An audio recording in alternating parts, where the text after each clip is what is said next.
Today, I would like to briefly talk about the importance of understanding the potential interactions that can affect contraception. This will be the second video in my Women's Health Primary Care series delivered by myself, a GP registrar. As with most educational content, I would like to highlight that this is for educational and informational purposes only. Always seek the advice of your doctor or other qualified healthcare providers with any questions or concerns that you may have regarding your health or a medical condition. Over the course of this video, we'll be going over a few learning objectives to address, one being the ability to take a comprehensive drug history when prescribing contraception, identifying common and potential interactions that may affect contraceptive effectiveness, and primarily how to counsel patients when these issues may arise. It is very important for prescribers to understand the impact of drug interactions, especially when it comes to contraception, with the number one priority obviously being to prescribe safely, but also to ensure that any other concurrent use of contraception is not affected by any other medications that a patient may be on, and also to prevent unintended pregnancies. This is an emerging topic that is being increasingly discussed and has even been highlighted in the news with regards to the safety profile of weight loss medication. I recommend visiting the link that is posted on the bottom of these slides to have a better understanding about prescribing these medications safely.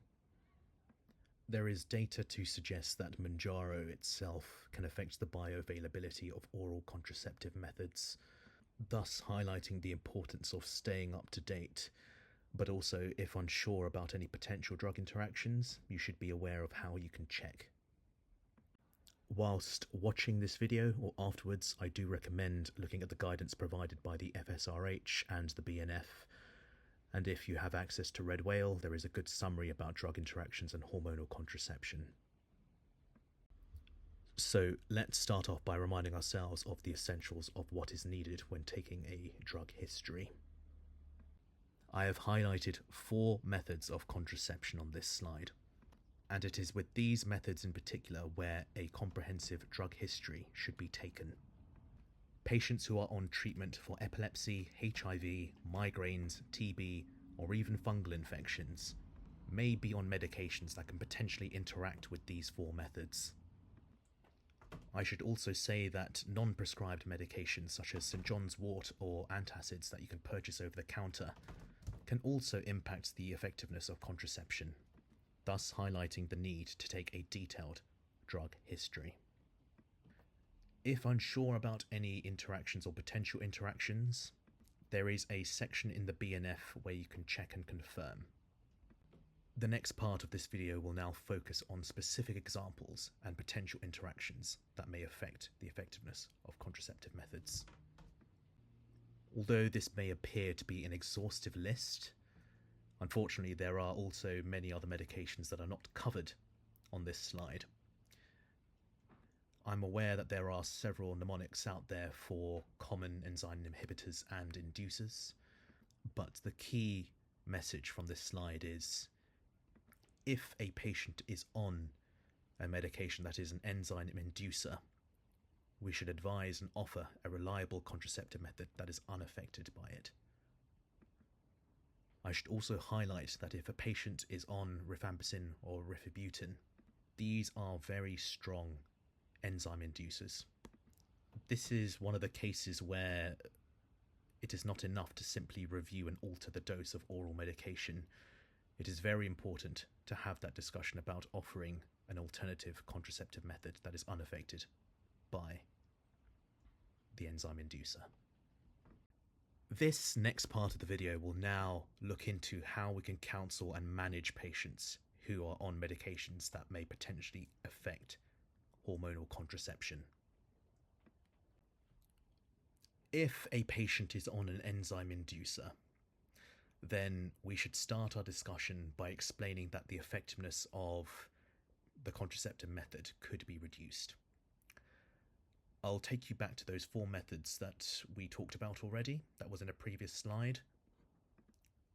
Combined hormonal methods, the progesterone-only pill, the implant, as well as oral emergency contraceptive methods. It is with these methods in particular where the effectiveness of the contraception may be reduced. Both the hormonal and non-hormonal coils, as well as the progesterone-only injections, are unaffected by enzyme inducers. So it is these methods that we recommend. If it is safe to provide, we should offer the copper coil for emergency contraception. If the patient does not view this as acceptable, a double dose of levonorgestrel or a single dose of ulipristal can be offered. With these oral methods, we should also highlight the effectiveness of these emergency oral methods is unknown. Now, patients may not wish to change their current existing method. So if they are going to be on medication that are enzyme inducers only for a short period, there are circumstances where we can recommend that condoms can be used in addition to the existing method, whilst on the enzyme inducer, but also 28 days after it has been stopped. This cannot be recommended if a patient is on a strong or potent enzyme inducer, such as rifampicin. And I should also highlight that there are specific set guidance and rules if patients are on both enzyme inducers that are also teratogenic.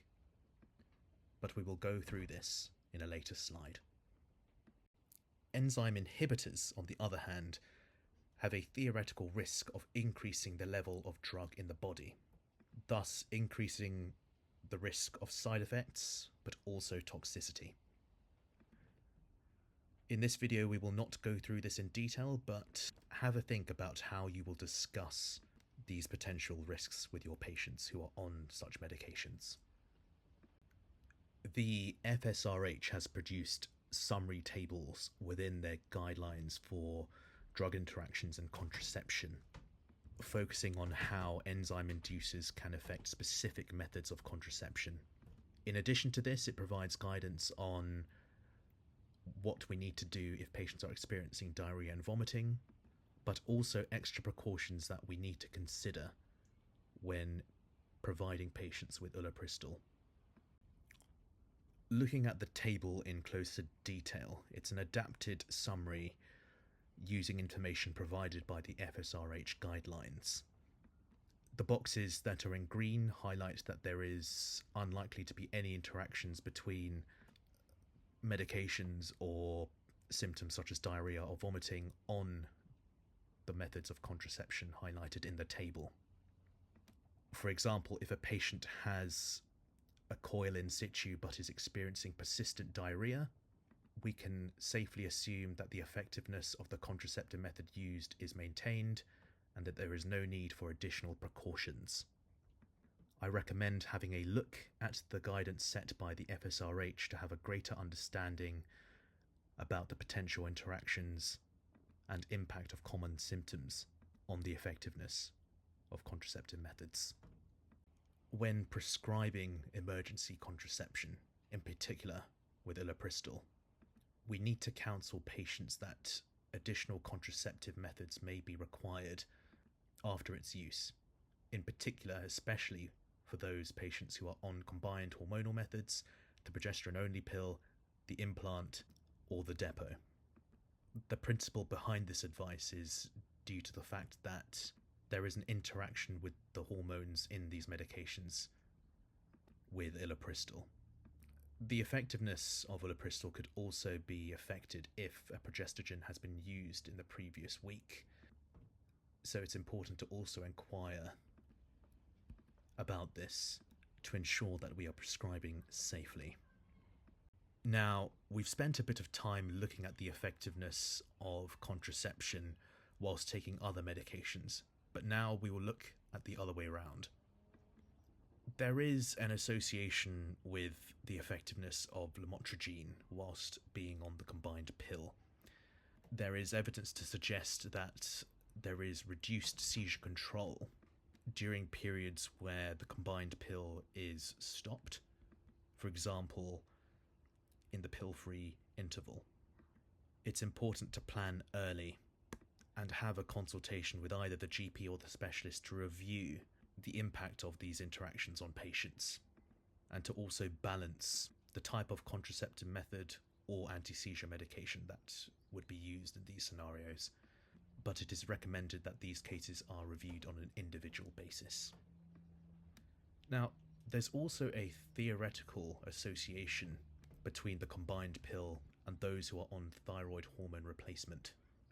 If patients are already on thyroid hormone replacement but are about to start on the combined pill, it may be worth looking into checking the TFTs in 6 weeks' time to see if this has had an impact on the TSH and T4 levels. This may prompt prescribers or clinicians to review the dose of the thyroid replacement hormone earlier than the usual routine reviews. So hopefully the previous parts of the video have highlighted individual interactions and given a broad idea about the impact medications can have on each other.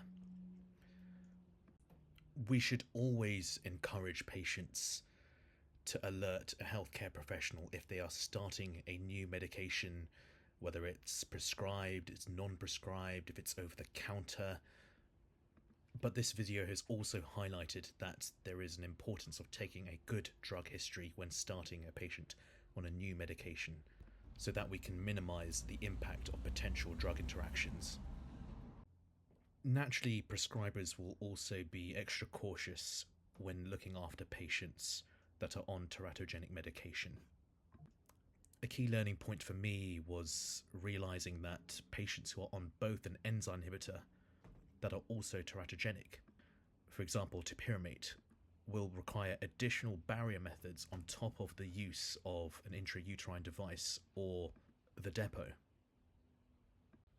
To further consolidate your learning whilst watching this video, I recommend having a look at this list of medications and having a think about how they may potentially interact or affect the effectiveness of contraceptive methods. I hope this video was useful, particularly with increasing your confidence with checking for potential drug interactions both during a history but also not underestimating the value of the BNF. You may find it useful to read up on information about the PREVENT program. There is information for both patients and clinicians to refer to, in particular for patients that are on sodium valproate. It may also be of benefit to also look at how clinicians manage patients who are exposed to potentially teratogenic medications and the process of how we report this. Thank you for watching. I'm very grateful for the support that has been provided for this channel. Please comment below about any feedback, like and subscribe, and I'll see you in the next video.